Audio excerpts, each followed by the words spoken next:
تعرفي لو جبت حاجه واسعه كده وضفت فيها تقريبا حزمه من البقدونس الاخضر متقطع ناعم جدا، اهم حاجه تاخدي الورقه بس، وبصلتين كبار، وفرمه معاهم حبايه كده من الشطه الحمراء السبايسي يا سيدي. بس اهم حاجه تكوني بشره البصل ناعم جدا.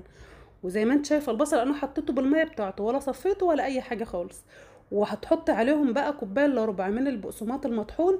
بتجيب من عند اي عطار، لو مش متوفر انت جيبي بقسماط اللي هو بيتسقى في الشاي باللبن وطحنيه وخدي منه كوبايه الا ربع.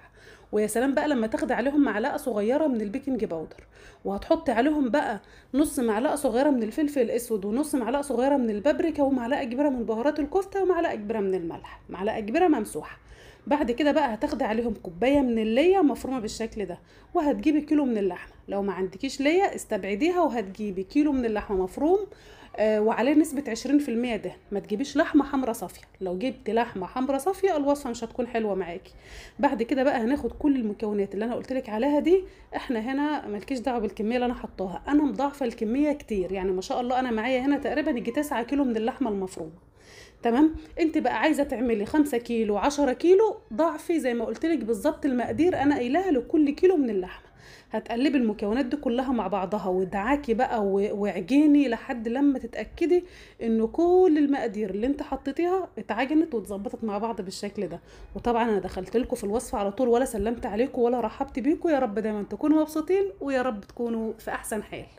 خلاص، سيب اللحمه تستريح ساعه على الاقل علشان تاخدي منها حاجه كويسه. انا عن نفسي سبتها ليله كامله. انا بحب لما يكون عندي شغل كتير وكميات، بحب اشتغل قبلها بيوم، اتبل واجهز. تاني يوم على طول بقى بدأت خلاص بقى ان انا اجهز شويه ميه كده، واخدت عليهم توم باودر، بصل باودر، معلقه كبيره من بهارات الكفته، شويه زيت، معلقه من معجون الطماطم، قلبتهم في بعض وظبطت الملح بتاعهم. وهغط ايدي فيهم قبل ما اصبع الكفته. هاتي معلقه، صبايه على ايديها. هاتي خله زي ما انا استخدمت صبايه عليها. انا صبعت على الخله بالشكل ده، ويا سلام بقى على الكفته وجمالها، اصلا ريحه عجينه الكفته دي لوحدها حكايه. افردي قطعه اللحمه كده بالشكل ده، وهتحطي صابع جنب التاني. انا هسوي في الفرن بقى علشان كده سبت سحبت الكفته من على السيخ. تمام. حاولي على قد ما تقدري تخلي صوابع الكفته كلها حجم واحد طالما هتطلعيها بره، يعني سواء بقى هتعملي اطعام او عندك عزومه او ايا كان. لازم تكون الحاجه منسقه كده وكلها بنفس الحجم. هقعد ارضي كده وابدا ان انا اصبع كل كميه الكفته، وزي ما انت شايفه الصاج ولا دهناه سمنه ولا زيت ولا حاطه في الارضيه اي حاجه خالص.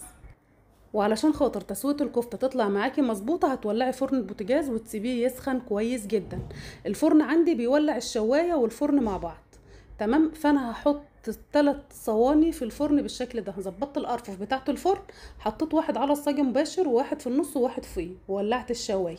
ومن وقت للتاني بقلب الصيجان، يعني اللي فوق بجيبه في النص واللي تحت بطلعه فوق، يعني لحد لما اتاكد ان الكفته ايه بتستوي كويس. نعمل شويه رز بقى ايه بالخلطه، حاجه كده ايه بالف هنا وشفا.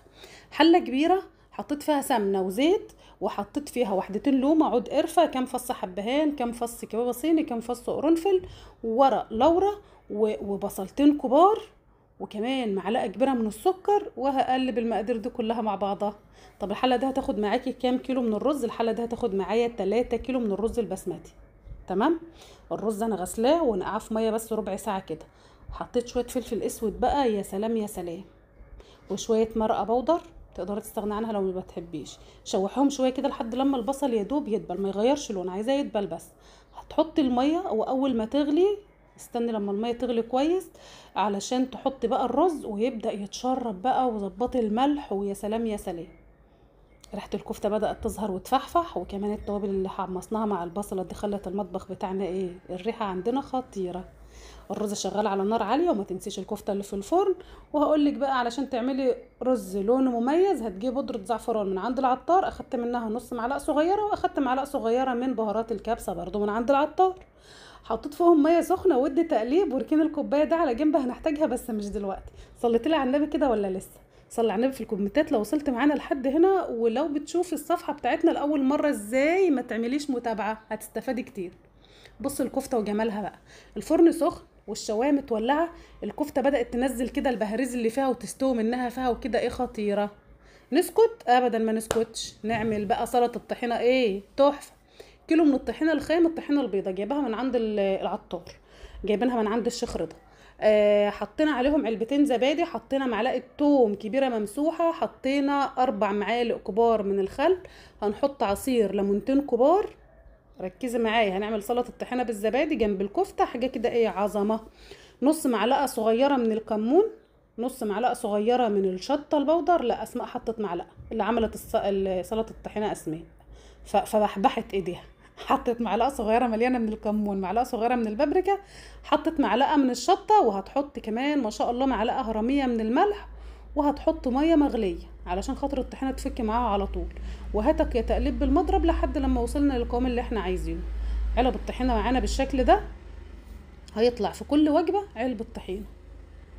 تعالي بقى الرز هنا، ارجعي له، خلاص اتشرب الميه بتاعته، الرز هنا استوى اصلا وطفيت عليه النار. هبدأ بقى اقلب اللون بمرقة اللون ببهارات الكبسة، قلبتهم وحطيته في الرز زي ما انتم شايفين، وهغطي عليه وهسيبه بقى ايه 10 دقايق كده، بس ايه اللون ياخد مع بعضه. وحطيت حتة فحماية للكفتة بعد ما استوت، لميت الكفتة كلها في طبق، وحطيت حتة الفحماية عشان تاخد ريحة التدخين. عايزه تستغنى عن الخطوه دي، حبايبنا اللي بيقولوا لنا الخطوه دي خطر جدا، احنا بنعملش كل يوم كفته، وانت كده كده بتروحي تشتري المشاوي من بره بتكون مشويه على الفحم، فاكيد ما بنعملش كل يوم الحركه دي يعني. المهم بقى، والرز بعد ما اتشرب وهدي خالص اديته تقليبه، وما شاء الله الوجبه بتاعتنا كانت عباره عن 3 مغارف كبار من الرز، او مغرفتين مليانين على الاخر.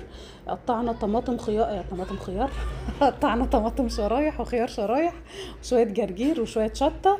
والوجبه بقت معانا ايه بقى، 3 صوابع كفته وشويه الرز وشويه السلطه والطحينه ورغيف العيش. الوجبات النهارده كانت راحه دار ايتام، اللي هم كبار شويه يعني، اللي هو ايه في ثانويه عامه، في اعدادي كده يعني، فلذلك ما شاء الله قلنا رغيف العيش مهم جدا ليهم. ربنا يتقبل من اللي عملت الاطعام النهارده، ويا رب كده مطرح ما يسري يمري، وعقبال الحلقات الجايه ان شاء الله، ومع السلامه.